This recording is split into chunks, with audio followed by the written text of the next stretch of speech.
Chapter 9. Let the fur fly. The first thing Evie thought when the door unceremoniously closed with a bang behind her was that she had worn her prettiest dress for nothing. She had been looking forward to the party all day, had run home to go through every outfit in her closet, holding up dress after dress to see which shade of blue looked best, azure, periwinkle, turquoise. She had settled on a dark midnight blue lace midi dress and matching high-heeled boots. She'd been extremely late to the party, as her mother had insisted on giving her a 3-hour makeover. Not that it mattered, because she was now locked in a closet alone. She was just imagining it. Mal really was out to get her, most likely for not having been invited to Evie's birthday party when they were 6 years old. But it wasn't as if it was her fault. Evie been just a kid. It had been her mother who hadn't wanted Mal at the party for some reason. Mal couldn't hold it against her, could she? Evie sighed. Of course she could. Evie still remembered the hurt and anger on 6-year-old Mal's face, looking down from the balcony. Evie supposed that she'd probably feel the same way. Not that she could see it from Mal's point of view or anything. There's no me in empathy, as Mother Gothel liked to say. In the end, Evil Queen probably should have dropped her grudge against Maleficent and invited her daughter to the celebration. It certainly hadn't been fun being cooped up in their castle for 10 years. Evie wasn't even sure why her mother had decided that now was a safe time to leave. But so far, other than Evie being locked in this closet at the moment, nothing too bad had happened. Yet. Besides, the darkness of the closet didn't bother her. Evie was her mother's daughter, after all, and used to the horrors of the night. To dark, hidden things with yellow eyes glittering in the shadows, to candles dripping over skull candle holders, to the flash of lightning and the fury of thunder as they rolled across the sky. She wasn't scared. She wasn't scared in the least bit, except her foot just struck something hard and cold, and the quiet of the closet was broken by the loud echoing snap of steel meeting steel. She screamed. What was that?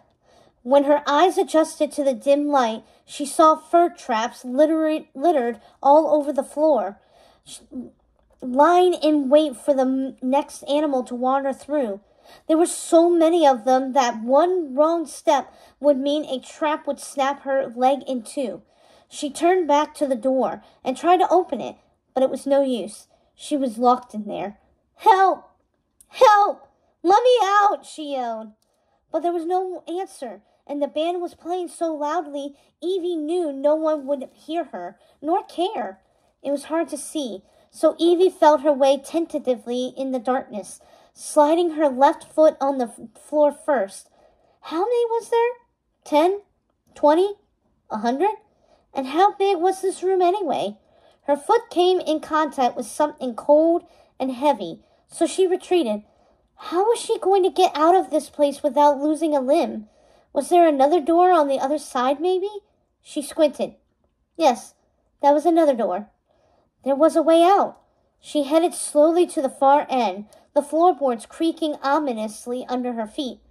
Evie shifted to her right, hoping to avoid the trap, to move around it, but her foot struck another, and she jumped back as it too snapped shut with a bang, springing into the air and barely grazing her knee. Her heart thundered in her chest as she slid around the next trap, careful not to strike the metal for fear that it might close around her ankle. As long as she missed the trap's center, she would be good. She could do this. All she had to do was move slowly, carefully. She edged around another one. She was getting better at this. She could find her way to the back of the room and possibly another door. She'd cleared one and then another, moving more quickly, sliding one foot in front of the other, searching for and avoiding the traps. Faster, a little faster. The door must be close. Then she struck a trap, and it suddenly popped up with a snap. She jumped away as the trap fell on the floor. It hit another trap, which sprang up and hit the one next to it, all in succession. And this time, Evie saw that she couldn't move slowly, but that she had to run. The chorus of snapping metal jaws rang through the darkness, steel blades against steel blades, as she ran screaming toward the back door. The trap slammed shut. Bam! Bam! Bam! One after another, one a hairbreadth away from her stocking, while another almost caught her heel as she turned the door handle, left the room, and shut the door behind her. But just as she thought she was safe, she realized she had plunged right into a dark, furry presence. Was it a bear? A horrible, shaggy monster? Had she gotten out of the frying pan only to fall into the fire? Evie twisted and turned, but only succeeded in wrapping herself deeper in fur, dense, thick, woolly fur, with 2 armholes. This was no bear, no monster. She was trapped in a fur coat. Evie tried to shake it off, tried to shrug it off her shoulders, but she was smack dab in the middle of dozens of coats, all of them black or white or black and white, made of the thickest, luscious hides. There was spotted ocelot and dip-dyed mink, silky sapple, and shiny skunk, all of them packed in like sardines, so full, so fluffy, so thick. This was Cruella de Vil's fur closet, her wondrous collection, her obsession, her greatest weakness. And those fur traps back there were her security system, just in case anyone got too close to the stuff. Evie finally managed to untangle herself and push aside the wall of fur. Just as a hand grasped her wrist and pulled her through to the other side. "You okay?" It was Carlos. Evie took a deep breath. "Yes, I think so. Do I win the game?" she asked dryly. Carlos laughed. "Mal's going to be annoyed you survived." "Where are we?" Evie looked around. There was a lumpy mattress on the floor next to an ironing board and a wash basin, along with a vanity table that held dozens of white and black wigs. When Carlos looked embarrassed, she realized it was his bedroom. Corella's fur closet opened into a dressing room where her son slept. "Oh," Carlos shrugged. "It's home." Even if her mother annoyed her sometimes, at least Evil Queen was obsessed with Evie's good looks, and even when she wasn't worried that perhaps Evie might not be the fairest of them all, she treated her daughter like the princess she was. Evie's room might be dark and musty, but she had a real bed, not a makeshift one, with a thick blanket and relatively soft pillows. "It's not so bad in here, really," Evie said. "I'm sure it's cozy, and hey, you'll never catch a cold. You could just use one of her fur coats for a blanket, right?" It was awfully drafty in the room, like her own home. Hell Hall wasn't insulated for winter. Carlos shook his head. "I'm not allowed to touch them," he said, trying to put the furs back in order. "They were so heavy, and there were so many of them.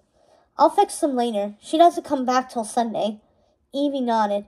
"This is all my mother's fault. If she hadn't tried to challenge Maleficent's leadership when they first came to the Isle, none of this would have happened." "Your mother actually challenged Maleficent?" Carlos goggled. "It was unheard of." "Well, she is a queen, after all," Evie pointed out. "Yeah, she was angry that everyone on the island decided to follow Maleficent instead of her." She walked over to the vanity and began to fix her makeup. She delicately powdered her nose and applying pink gloss to her full rosebud lips. "And now here we are." "Now we'll get over it," he said hopefully. "Are you kidding? A grudge is a grudge is a grudge. She'll never forgive me. Didn't you listen in selfie class?" "I thought you were so smart," Evie smiled wryly. "Oh well, I should just face it. Go back to our castle and never come out." "But you're not, right?" "No, I guess not." Evie put away her comment. "Hey," she said softly, "I have an old comforter I never use. I mean, if you get cold and you can't..." Oh, never mind. She never had any siblings, so she had no idea what having a little brother would be like. But if Evil Queen had ever stopped looking at herself in the mirror long enough to have another kid, Evie thought it would be tolerable to have a little brother like Carlos. Carlos looked as if he didn't know what to say. Forget I said anything, said Evie in a rush. No, bring it. I mean, no one's ever cared whether I'm warm or not, he said, blushing red as his voice trailed off. Not that you care, of course. I certainly don't, agreed Evie. Caring was definitely against the rules at Dragon Hall and could turn anyone into a laughingstock. We were going to throw it out. Excellent, just consider my home your dumpster. Okay. Do you think you might have a pillow you were going to toss out too? I've never had a pillow. Carlos turned red again. I mean, I've had tons of pillows, of course. So many. We have to keep throwing them away. I get so many pillows. I mean, who's never had a pillow in their life? That's preposterous. Yeah, I think we were going to throw away a pillow, Evie said, turning just as red as Carlos. Even as a warm, sunny sensation had taken over her chest, she changed the subject. Still working on that machine of yours? Yeah. Want to see? He asked. Yeah, sure, Evie replied, following Carlos out of the room toward the back of the house, away from the party. Carlos slipped outside, holding the door open for Evie. Where are we going? To my lab, Carlos replied, pulling out a matchbook and lighting a candle to lead the way into the weedy backyard. Your what? My science lab. Don't worry, I don't like sacrificed toads or something. Evie let out a hesitant laugh. They approached a huge gnarled tree with a rope ladder. Carlos started climbing up it. I have to keep it all in my treehouse. I'm afraid my mom is going to get some big ideas and turn my chemicals into makeup and hair products. Evie scrambled up the ladder behind him. The treehouse was more elaborate than any she'd ever seen, with miniature turrets and a tiny balcony that looked out onto the dark forest below. Inside, Evie spun around, gaping.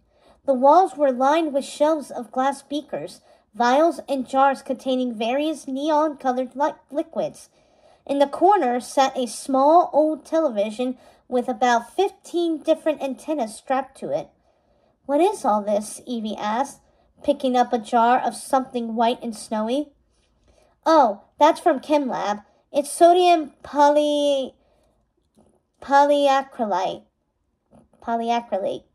I was trying to see if I could use it as a sponge when mixed with water, Carlos said.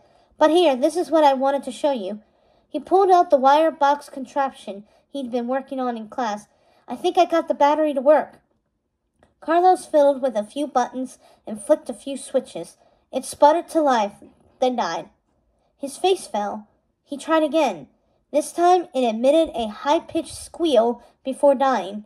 He looked up at Evie sheepishly. Sorry, I thought I had it.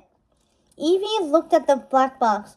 Maybe try connecting this wire to that one, she suggested. Carlos peered at the wires. You're right. They're in the wrong place. He switched the wires and hit the switch. A powerful electric burst shot out of the box, sending Carlos and Evie flying back against the wall and falling to the floor. The beam of light burst up toward the plywood ceiling, blasting a hole in the treehouse roof and up to the sky. Maleficent! Carlos cursed. Oh my goblins! Evie screamed. What just happened? They both scrambled out onto the treehouse balcony and stared up at the sky, where the light was streaking all the way up, through the clouds, up, all the way to the dome. The light seared through the barrier as easily as it had burned a hole in the treehouse roof. Lightning flashed, and the very earth shook with a supersonic rumble. For a second, they could see through the dome and directly into the night sky. The black box began to emit a strange beeping noise. Carlos and Evie scrambled back inside, and Carlos picked up the box. It was making a sound neither of them had ever heard before, and for a brief moment there was something on the television in the room, which had burst to life all of a sudden. Look! Evie cried. The screen was flashing with so many different scenes it was dizzying. For a moment they saw a talking dog, Carlos screamed at the sight. Then it switched to a pair of twins who were nothing alike. One was boyish and athletic, and the other was sort of a diva, and they both sort of looked like Mal, except with yellow hair. Then it switched again to two teenage boys who seemed to be running a hospital for superheroes. Look at all these different television shows, Carlos said. I knew it! I knew it! I knew there had to be other kinds. Evie laughed. Then the screen flickered and went dark again, and the box in Carlos' hands went dead. What happened? I don't know. I think maybe it worked. It penetrated the dome for a second, didn't it? He asked, approaching the box fearfully and touching it with the end of one finger. It was hot to the touch, and he pulled his hand away quickly. It must have, Evie said.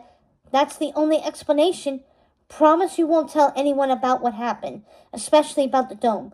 We could get in real trouble, you know. I promise, said Evie, making an X with her fingers behind her back. Good. You want to go back to the party?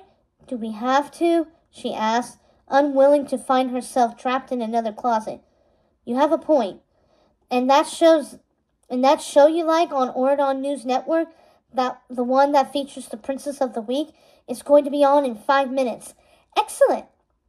Unbeknown to the two villain children, far off in the distance, deep in the heart of the Forbidden Fortress, hidden behind a gray, misty fog on the other side of the island, a long black scepter with a jewel on its end came back to life, glowing green with power again. The most powerful weapon of darkness had been awakened for a moment. Next to the hidden staff, a stone statue of a raven began to vibrate, and when the bird began to shake its wings, the stone crumbled into dust, and in its place was that black-eyed fiend, that wicked fairy's familiar, the one and only Diablo, Maleficent's best and first friend. Diablo shook his feathers and gave a throaty, triumphant cry. Evil would fly again. Evil lives.